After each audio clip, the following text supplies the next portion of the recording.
Hey guys, so we're going to talk a little bit about some black diesel stuff in this video.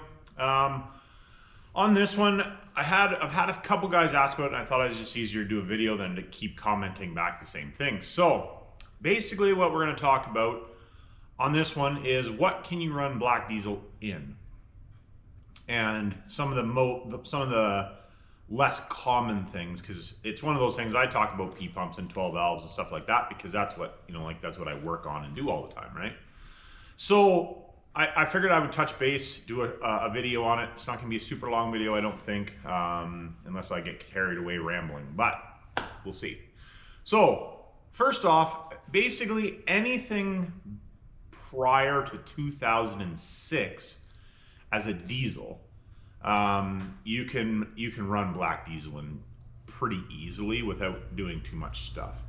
Now that being said, if it is a common rail, so common rail, not all of the common rails started at the same time, but in the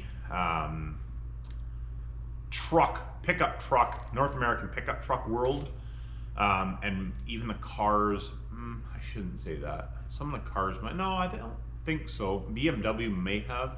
Well, let's say 2001 was when the Duramax went to common rail. 2003 was when the when the Cummins went to it, and then, well, Ford was quite a while after that. But you can run it in common rails. I've done a video about it.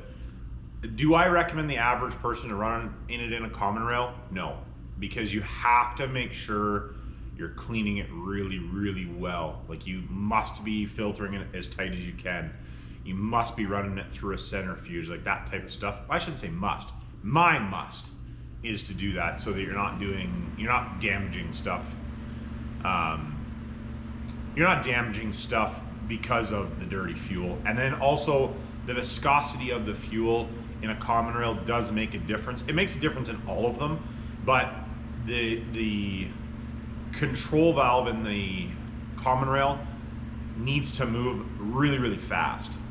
So if it has thick oil in there, just like your engine, when it's really cold out, stuff doesn't move as fast. It's harder for stuff to actuate properly, which is hard on the solenoid and hard on the, I don't know if it'd be hard on the injector per se. It's hard on the solenoid, which is in turn part of the injector. And I guess also even the injector driver is gonna have to work harder. So you have to make sure that that is in check.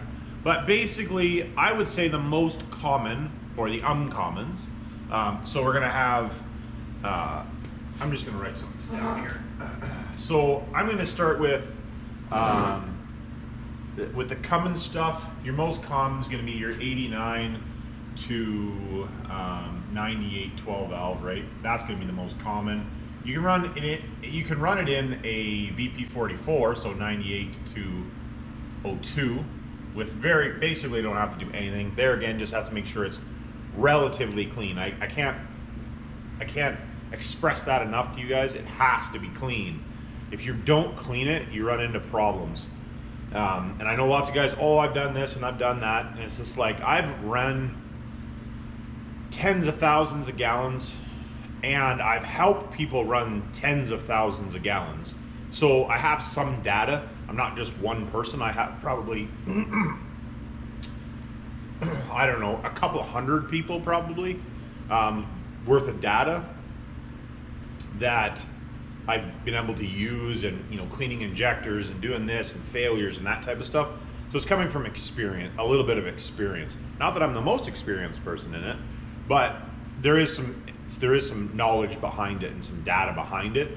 So when I tell you something, if you don't want to listen, well, I can't help you if something happens.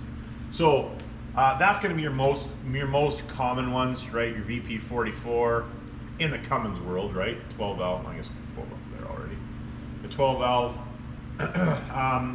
In that era, all of the like the 6.2, the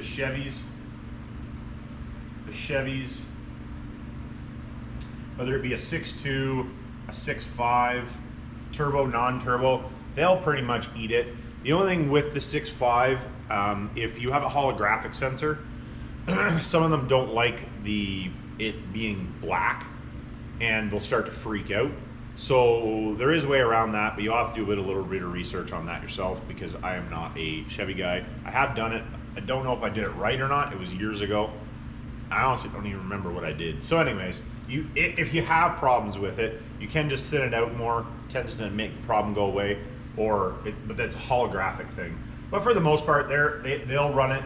And then the Fords, I don't even know what year the 6.9 came out, but it'd be a 6.9 or 7.3, and then even going into the Huey stuff, all of the Huey engines, I know loads and loads and loads of guys that run it in the Huey engines.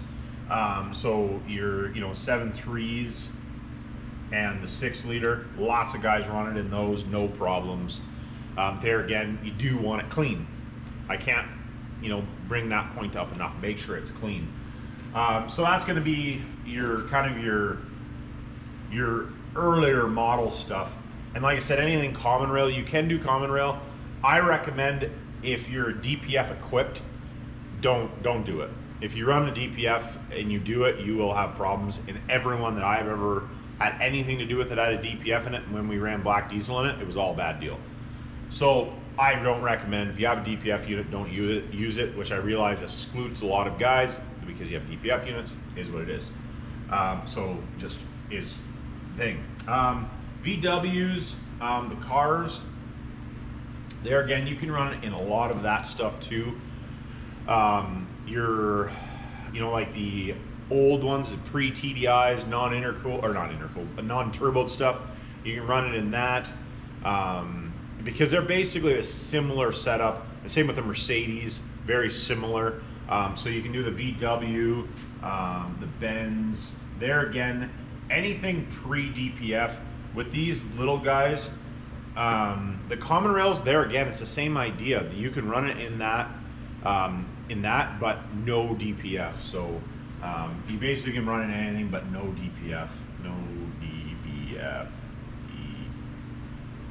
Apparently can't fucking write, but no DPF. Make sure you have no DPF, because you will have problems. So your VW, your Benz, even BMW, anything BMW that's diesel, you can do that, but nothing with the DPF. Now, obviously, the mechanicals are easier to get it to run on it. You still, there again, want it clean, but the mechanicals, I always lean more towards the mechanicals for the average guy. If you have a mechanical diesel engine, it basically will run on it with no modification as long as you're cleaning it. And make sure there's no water in it. So, all your VWs, your Benz, your V-dubs, no big deal on any of that stuff. You get into, like, I know quite a few guys that I've helped in on farms and stuff like that. The guys that run generators on it, guys that are running water pumps and all kinds of different stuff. But basically, the simplest way for it, like if you take any of that stuff, which in the industrial, you're like T3, T4 emission systems, it's one of those things. But if you don't have a DPF, or if it has a mechanical injection system, you can run black diesel in it, especially in steady state stuff. So you take a steady state stuff as a generator, a water pump, even tractors lots of times, because they literally just sit at a certain RPM and they're loaded, not like a car or pickup truck where it's on and off throttle, on and off the throttle. So you can cut your fuel cost, very easily cut your fuel cost in half, if nothing else, right? And that's how I look at it. If you can cut your fuel cost in half, especially as a farmer or even just somebody driving around, if you can just cut your fuel cost in half, that's a big deal, as far as I'm concerned anyway. I've cut mine in considerably lower than that at times. It just really depends on obviously the oil, whether you're using vegetable oil or engine oil, or used oil, I should say. Doesn't really matter. It's the gasoline and the diesel fuel that you add to it, or whatever you're adding to it. If you can get that cheaper, then it's easier, right? So sometimes you can come across used gasoline and diesel fuel from wrecking yards. Sometimes it's just one of those things. Sometimes you find somebody that's pumping out a tank and it's got old fuel in it and they don't want to deal with it. You can take it away for free, you know, and then you can get a bunch of fuel for free. So just one of those things. Just depends on what you can get your hands on.